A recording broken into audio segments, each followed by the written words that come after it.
Sanders is going to run, and he will not get to the first down. And Sanders the throw, flushed out of the pocket, looking. They're not going to be in first place in this division. So with that being said, go learn something. Why wouldn't you play a rookie guy? Yeah. Find out what you got. You need to find out who that guy is this year. Because if he ain't the guy, guess what? You're going to be picking high again next year. And there's some quarterbacks coming out. Imagine Herm Edwards looking like he just cracked the code to the universe, but instead of light bulbs, he's torching the Cleveland Browns for treating Shedeur Sanders like a busted arcade machine. He's not dropping hints either. He's practically flashing lift receipts, telling Shedeur to bail before Cleveland turns him into their next tragic punchline. Why's Herm so fired up about getting him out? Buckle up, because this storyline makes reality TV drama look like a church picnic gone wild. It is a good thing, and we're very excited here in Cleveland for a multitude of reasons. Obviously, we have a quarterback battle going on, and we have 4 different quarterbacks. Before we go into that battle and go, well, let's just start off going one by one, essentially. But Shedeur Sanders is where I want to start with you. It seems like he's had a very, very good mini camp and very good little last month here, hanging around the Browns and really just showing off the field and on the field what he can do. What are your expectations for Shedeur this upcoming season? Well, I think at the end, especially when the preseason starts, he's going to find a way to beat those guys. If you're enjoying, please subscribe Shedeur Sanders to the channel. It helps more than you think. When Herm Edwards basically slammed the brakes and threw a timeout flag on Shedeur Sanders' Cleveland horror show, the football world froze like a dog hearing a strange noise. This wasn't some quiet hint. It was loud, clear, and delivered with that veteran coach fire, like a sideline lecture to a rookie after a blown drill. His message? Simple: escape now, before the Browns do what they always do. Turn hope into another cautionary tale. Get your mind around what they're doing here in Cleveland with this quarterback position, and whose race is it to win? Yeah, that's a good question. I think when this all took place, you kind of looked at it and went, wait a minute, what are we doing here? I hope one of these guys, one of the younger ones, is the future for the Cleveland Browns, because, I'm an old head, and look, the Cleveland Browns need to be relevant. They just do. It's good for football when the Cleveland. They had the greatest player to ever play the game of football. And I say that, and anybody asks me, it's Jim Brown. Amen. And I'm going to say that until I leave this earth. It is Jim Brown. There ain't no doubt. And I just think the struggles these guys have gone through, it has a lot to do with the quarterback. Okay. In Cleveland, quarterbacks don't just suit up, they turn into folklore, cautionary tales, or worse, the kind of trivia answers that make fans groan. And here's the truth: Herm isn't tossing out hot takes for show. He's seen this film on repeat, and the credits never change. The Browns don't operate a quarterback room, they manage a full-blown quarterback cemetery. You arrive brimming with hope, swagger, and potential, but you leave as just another headstone in a lineup of broken promises, your name etched onto the endless scroll of what could have been stories. After watching Shedeur play when he had his start, I said, wow. But then I watched Dylan Gabriel play, and I went, ooh. I made a bunch of really tight throws versus tight coverage. I like it. I think they think they have a guy that I had played against at Cleveland who played quarterback for them, a guy by the name of Brian Sipe. Have the same stature too, about 6 foot tall. He was out of San Diego State. This kid's out of Oregon, but he is really good in the pocket. He maneuvers in the pocket very well, always keeps his eyes down the field, and he's very active. If fortune smiles, you crawl away to another team. If not, you fade into the NFL abyss, remembered more for a college highlight reel than anything you did on Sundays.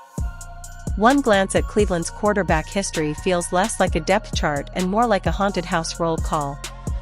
Johnny Manziel, once the anointed savior, disappeared faster than he could read a defense. Baker Mayfield, the fiery gunslinger, went from franchise face to late-night punchline before clawing his way to redemption somewhere else. Watch what happened to Shedeur Sanders in the Cleveland Browns' third and final preseason game. and I'm outraged, I'm sickened, and I'm saddened. By the way, SHEDUER continues to be treated in the National Football League, now by those sorry-ass Browns and sorry-ass Kevin Stefanski. Deshaun Watson, well, that's its own soap opera that Cleveland paid a billionaire ransom for. The Browns don't build quarterbacks, they recycle them, chew them up, and then act surprised when nothing works. So when Herm Edwards sees Shedeur Sanders sitting there in Cleveland, he's not seeing opportunity, he's seeing another chapter in the horror story. Shedeur isn't just talented, he's a walking highlight reel with patience, accuracy, and composure that most rookies only dream of. But Cleveland isn't treating him like the future. No, they've tucked him away on the depth chart like a collector's item that never leaves the box. He's not being groomed to take over. He's being preserved in bubble wrap while the Browns cling desperately to a contract-heavy quarterback who hasn't delivered. The only thing he's learning in Cleveland is how not to get an opportunity. Let's be real, quarterbacks don't get better by standing on the sideline looking thoughtful. They don't grow by watching veterans make the same mistakes every Sunday. They grow by being thrown into the fire, by making mistakes, by correcting them, by owning the huddle. See, I think Shedeur handles the media, handles criticism like a franchise quarterback. Yeah. That question was kind of dumb. Like, that's a hard question to ask somebody. He kind of gave her a little side eye, and he wanted to say something, but he used incredible restraint because he didn't say, what do you think? Like, of course I think I'm making the team. He gave her a very professional answer, which is what I can appreciate about him. He's handled all this great. And all the attention is he's not asking for it. It's everybody's giving it to him because they're already entrenched in their views on him. Yeah, that look spoke 1,000 words. You know exactly what he thought. He's always been an alpha dog everywhere he go. You know the Sanders family do not lack confidence in themselves and their ability. And to be real, everywhere he's played, And yet Cleveland is denying Shedeur the very thing that could unlock his career. They've turned one of college football's brightest stars into an NFL intern. Herm Edwards sees this crystal clear. He's been around long enough to know when an organization doesn't know what it's doing with talent. His message isn't about Shedeur's ability, it's about Cleveland's inability to maximize it. He knows what happens when a franchise mismanages a gifted quarterback. Careers fizzle, confidence shatters, and before you know it, that once promising prospect is just another name people bring up when debating biggest busts. But here's the kicker, this isn't about competition. Shedeur's not sitting behind a thriving superstar. He's sitting behind a situation driven by money and politics. Cleveland won't risk benching the guy they mortgaged the franchise for. That's not development. That's politics. And politics is poison for a young quarterback. Shedeur's career window isn't infinite. Every year he spends holding a clipboard in Cleveland is a year of lost growth. And every snap Watson takes, whether good, bad, or disastrous, is another reminder that Shedeur's talent is being wasted. So behind the scenes, as a human being, he's doing a phenomenal job that way. And then he's working really hard. He's got a tremendous work ethic, and he's working really hard to pick up the things that he needs to, and that's all the pre-snap stuff. He's got to figure out how to call the play in the huddle, how to work on the protections and the motions and all of those things that happen pre-snap. Post-snap, he's doing great. I mean, he's got a really nice ball. He's got a really nice arm. He puts nice touch on it. He's very, very accurate. And I think he's earning more reps. I think they have to be really, really happy with what they're seeing. If you're waiting for Cleveland to suddenly wake up and say, hey, maybe this Sanders kid should get a shot, you'll be waiting longer than Browns fans have been waiting for a Super Bowl. Spoiler alert, that's forever. So when Herm Edwards says leave, it isn't a hot take. It's survival advice. It's like watching a friend step into quicksand and yelling, don't just stand there, move. Herm knows that if Shedeur stays, he risks being swallowed whole by Cleveland's dysfunction. And if history tells us anything, once Cleveland gets its claws into a quarterback's career, the recovery odds plummet. Because let's be honest, if Cleveland were a dating app, their relationship status with quarterbacks would read it's complicated with a sad violin playing in the background. Imagine a horror movie franchise where every new character is introduced with hype, swagger, and promise, and then 5 minutes later, they're screaming, tripping over a log, and getting eaten by the monster. That's the Browns with quarterbacks. And the monster? It's the franchise itself. Since 1999, the Browns have gone through more quarterbacks than most people go through Wi-Fi passwords. I don't think about anything. If it's not words or anything, at this point, it can't do anything to me. I know, the God put the ability and the power within me to not even think about nobody else's comments, not care. It is what it is. I spoke with him. He said, nah, bro, that wasn't. He said, that wasn't. He told me on the plane. He came up. He was like, nah, bro, that wasn't at you. I see how they trying to spin. I'm like, oh, all right. Did I believe him? I mean, I feel like you're trying to start stuff now. They've drafted saviors, traded for stars, even duct-taped washed-up veterans, and every single one of them ended up the same way, chewed up, spit out, and tossed onto the heap of broken dreams. If you laid out all of Cleveland's discarded QBs on a timeline, you'd run out of space before you even hit halftime. And now, here comes Shedeur Sanders, a kid with real star power, walking into that exact same trap. It's like watching someone casually stroll into quicksand while the entire stadium screams, "Don't do it." Except the Browns front office is standing there smiling, saying, "Trust the process." What process?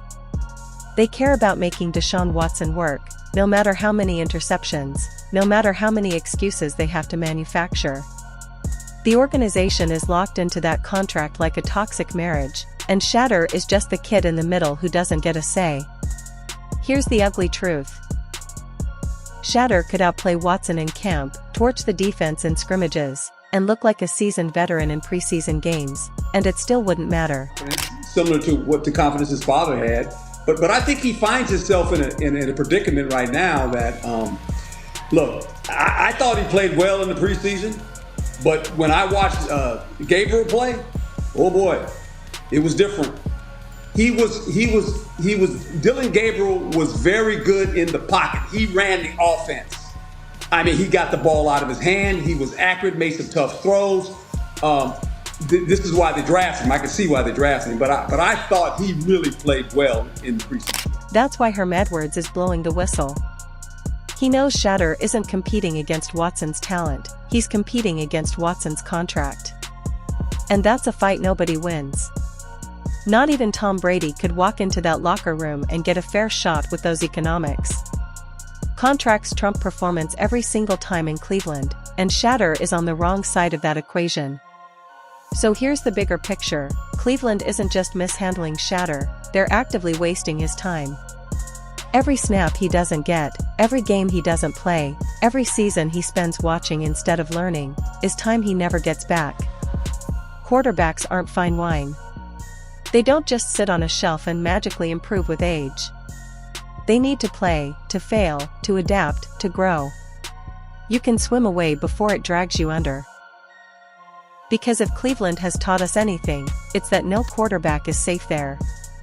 Not the flashy rookies, not the veterans with rings, not the comeback projects. The only constant in Cleveland is chaos. And unless Shedeur wants his name etched on the same cursed wall as Manziel, Mayfield, and the rest of the forgotten, he needs to take Herm's advice seriously. I would give him some first-team looks. There's no doubt about it. And Mike makes the point. When you think about Gabriel, he reminds me a lot of a guy that played there long ago named Brian Sipe. He's a pocket quarterback. He's not going to move a lot. Joe Flacco plays from the pocket. Shedeur gives you a dual threat. Not that he's a great runner, but he can move and he can, make plays on the run. I do believe that, he probably shouldn't have been. He should have been drafted a little bit higher than how he fell. So I think as this competition continues to go, and I said it when they drafted him, when I was on a Cleveland radio station, I think he will be the starter. All right, one more. The message is simple. Cleveland doesn't deserve him. And the sooner he realizes that, the sooner he can find a team that actually does. Herm Edwards isn't just tossing around advice for fun. This is a man who spent decades watching talented players rise, fall, and sometimes completely vanish because they were stuck in the wrong situation. He's like that grizzled old captain who sees the storm coming long before the rookie sailors notice the clouds. Opportunity matters. And when you line up those factors in Cleveland, what do you see?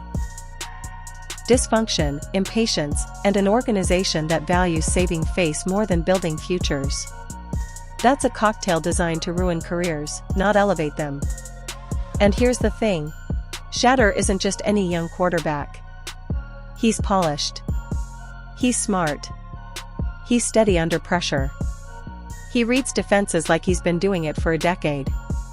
Most rookies look jittery when the pocket collapses.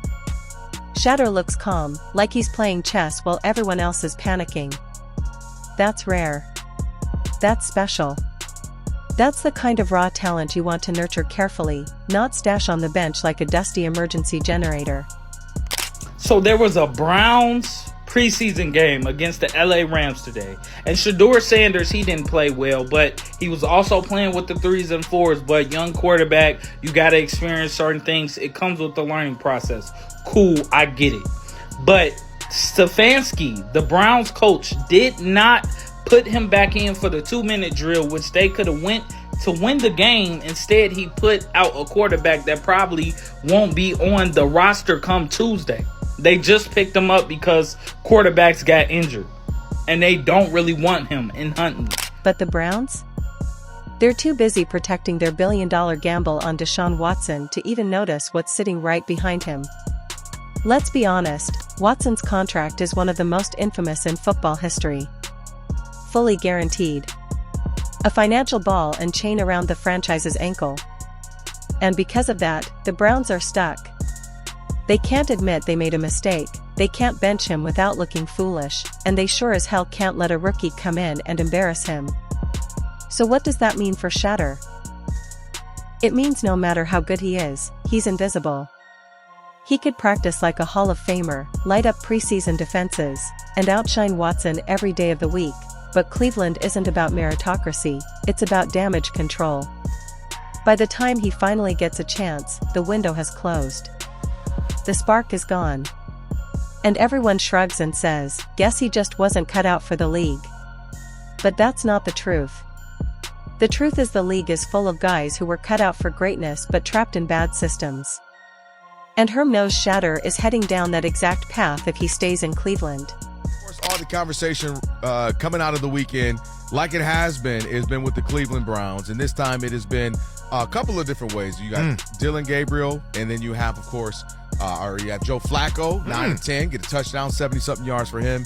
Looks good. But eventually the big conversation coming out of it, of course, is Shedeur Sanders and how he looked, where he did not look great, getting sacked 5 times, completed 3 passes, and just looked out of sorts, as did the former position you played, by the way, the offensive line as well. I mean, I don't even know who was out there at that point. I don't know if it was is there a D such thing as a D6 offensive line, and D2, D3, it was D6. Because I don't know, they had him running around out there. Now, he was holding the ball longer than you would want to as well. That's why his call-out is so blunt. And honestly, he's right. How do you compete with a contract worth hundreds of millions, fully guaranteed, stapled to a quarterback the franchise refuses to admit might not be the answer? You don't. You just sit there, wasting away, until either the front office gets fired or your career does. The saddest part? We've seen this movie before. Quarterbacks stuck behind immovable veterans, not because of talent, but because of money politics. And 9 times out of 10, the young guy never recovers. By the time they escape, they've lost years of valuable growth. They're behind the curve, and the league has already moved on. Herm Edwards doesn't want that to be Shedeur Sanders' story. He wants SHEDUER to escape before it's too late. To find a team that values his ability, not just his presence as a backup insurance policy. A team that actually gives him the keys instead of asking him to keep the car warm while someone else drives it off a cliff. Because if there's one thing everyone knows about the Browns, it's this: if there's a cliff, they're going to find it. And they'll make sure the quarterback goes over first.